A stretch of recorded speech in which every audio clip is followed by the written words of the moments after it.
বেম্বুৰ মানে বাঁহৰ এটা প্ৰশিক্ষণ শিবিৰৰ কাৰণে আমাৰ এই প্ৰশিক্ষণ শিবিৰটো ইয়াত পতাৰ মূল উদ্দেশ্যটো হৈছে এনেকুৱা যে ভাৰত চৰকাৰৰ অধীনত এটা অনুষ্ঠান আছে। অনুষ্ঠানটো হৈছে আপোনাৰ নৰ্থ চেণ্ট্ৰেল জোন কালচাৰেল চেণ্টাৰ। এইটো আছে এলাহাবাদ, উত্তৰ প্ৰদেশৰ এলাহাবাদত। আৰু ইয়াৰ জৰিয়তে এই অনুষ্ঠানটোৰ জৰিয়তে তেখেতসকলে বিভিন্ন ধৰণৰ আমাৰ যিখন নৰ্থ ইষ্ট আছে মানে অসম, অৰুণাচল প্ৰদেশ, মেঘালয়, মণিপুৰ, মিজোৰাম এনেকৈ যিখন আমাৰ নৰ্থ ইষ্ট আছে সেই গোটেই নৰ্থ ইষ্টৰ বিভিন্ন ধৰণৰ কালচাৰেল কাম মানে সাংস্কৃতিক দিশত, সাংস্কৃতিক মানে এনেকুৱা নহয় যে অকল সাংস্কৃতিক ধৰক বিহু হওক বা আমাৰ কিবা মিউজিক হওক, গান এনেকুৱা নহয়। সাংস্কৃতিক মানে প্ৰত্যেকটো আমাৰ যিখিনি মানে আমি জীয়াই থকাৰ কাৰণে ডে টু ডে লাইফ মানে আমি প্ৰত্যেক দিনাখিনি জীৱনত প্ৰত্যেকটো আমাৰ যিটো কালচাৰ আছে মানে আমাৰ সংস্কৃতি, সেই সংস্কৃতি প্ৰত্যেকটো ক্ষেত্ৰতে তেখেতসকলে আমাক এই অনুষ্ঠানটোৰ জৰিয়তে আমাৰ বিভিন্ন ধৰণৰ অনুষ্ঠানসমূহ তেখেতসকলে প্ৰচাৰ আৰু প্ৰসাৰ কৰিবৰ কাৰণে এটা বৰঙণি দিয়ে। যেনে ধৰক আমাৰ ইয়াতে অসমত আমাৰ বাঁহ, বেত এইবিলাক আমাৰ অতীজৰ পৰা এইবিলাক কৰিয়ে আমি বহুত মানুহবিলাক স্বাৱলম্বী হৈ আহিছে আৰু লগতে আমি সেইসকল কাম কৰি অতীজৰ পৰা আমি এইবিলাক কামকে কৰি আহিছে। বিভিন্ন ধৰণৰ জনজীৱনৰ লগত জড়িত আমাৰ বিভিন্ন হেৰিসমূহে জনজাতিসমূহে। তো এই অনুষ্ঠানটোৰ মূল উদ্দেশ্য হৈছে এনেকুৱা, আমাৰ বাঁহৰ লগত জড়িত যিসকল আমাৰ অতীজৰ জনজাতি আছে সেই মানুহসকলক এই অনুষ্ঠানটোৰ জৰিয়তে এনেকুৱা এটা এই স্কিমটোৰ জৰিয়তে, স্কিমটোৰ নাম হৈছে কলা সংস্কৃতি বিকাশ যোজনা। কলা সংস্কৃতি বিকাশ যোজনা মানে হৈছে কি, এই যিটো স্কিম, এই যিটো আঁচনি, এই আঁচনিটোৱে আপোনালোকৰ বাঁহৰ লগত জড়িত যিসকল শিল্পী আছে সেই শিল্পীসকলক এটা সামান্য অনুদান দিব আৰু এই অনুদানটোৰ জৰিয়তে আপোনালোকে বিভিন্ন ধৰণৰ বাঁহৰ যিসকল প্ৰডাক্ট আছে মানে বিভিন্ন ধৰণৰ ধৰক আপোনালোকে বাঁহৰ লগত বিভিন্ন ধৰণৰ আছে, যেনেকৈ ধৰক আপোনালোকে কিছুমান ঘৰৰ কাৰণে আপোনালোকে সজোৱা বস্তু ৰাখিব পাৰে।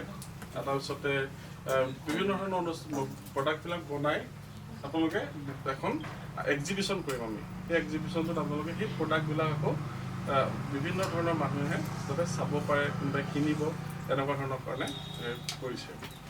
তো আমাৰ আজি অনুষ্ঠানটোৰ উদ্দেশ্য সেইটোৱে। এতিয়া দ্বিতীয় কথা হৈছে কি, আমাৰ আজি অনুষ্ঠানটো এতিয়া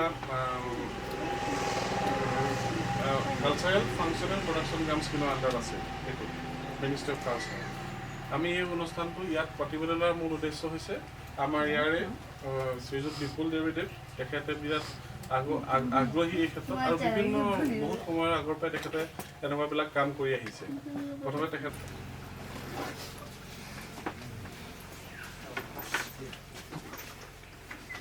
শ্ৰদ্ধা জয়ন্ত নাথ আৰু মোৰ কাষতে বহি আছে আমাৰ সহধৰ্মিনী বৰুৱা পৰিবাৰতেই স্মৃতিৰেখা বৰুৱা আৰু কৃষ্টি কঠীয়াৰ পৰিচালনা সঞ্চালিকা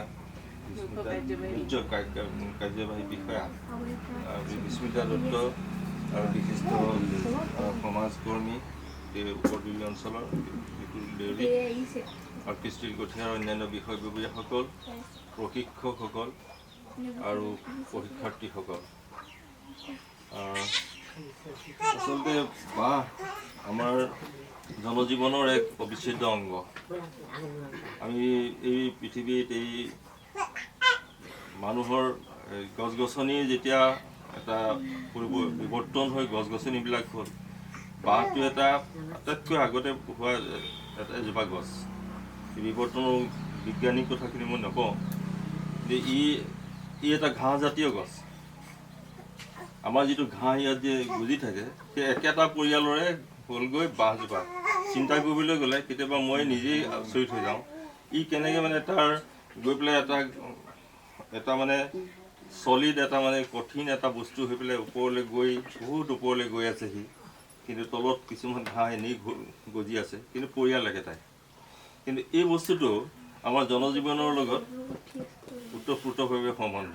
এটা সময়ত যেতিয়া এই চিমেণ্ট কংক্ৰিট নাছিল তেতিয়া বাঁহৰে ঘৰ আছিল, বাঁহ বেতৰে ঘৰ। ইয়াৰ পাছতে আমাৰ যিসকল আৰ্টিষ্ট আছে মানে বাঁহৰ শিল্পৰ সৈতে জড়িত যিসকল শিল্পী আছে ইয়াত তেখেতসকলে এটা আমাক আজিৰ পৰা 12 তাৰিখলৈকে 5 দিনলৈকে 12 তাৰিখলৈকে আপোনালোকে প্ৰত্যেকেই নিজাকৈ মিনিমাম মানে অতি কমেও 5টাকৈ মানে হেৰি বনাব লাগিব মানে ডেকৰেটিভ আইটেমছ আপোনালোকে আমিও চাম আপোনালোকৰ নিজৰ ডিজাইনত আপোনালোকে বনাওক 5টা বনাব লাগিব আৰু সেইটো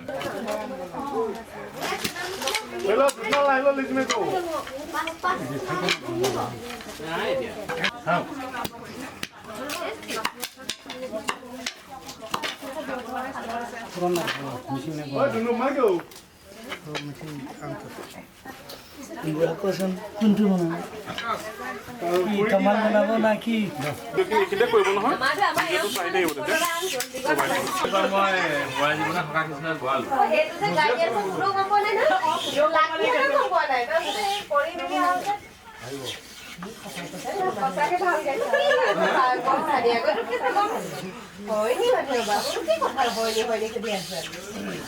থাকিব তেতিয়া